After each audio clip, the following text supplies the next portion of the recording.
तर मित्रांनो, आज आम्ही लोहाराच्या टेकडीवर आलेलो आहोत। अजून हे सगळे जे तुम्ही दगड बघत आहे ना, हे सगळे लोखंडाचे आहे। अजून इथे खूप लोक प्रयत्न करतात की ते लोखंडाची खाण चालू करणार।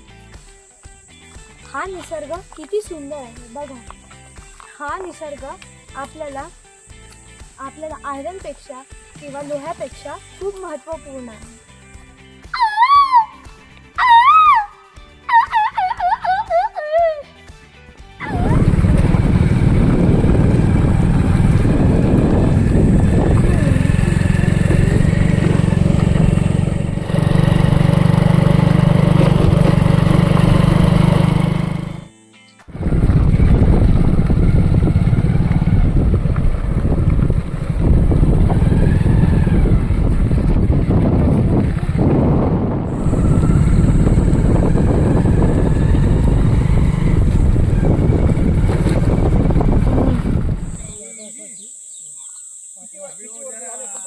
खदान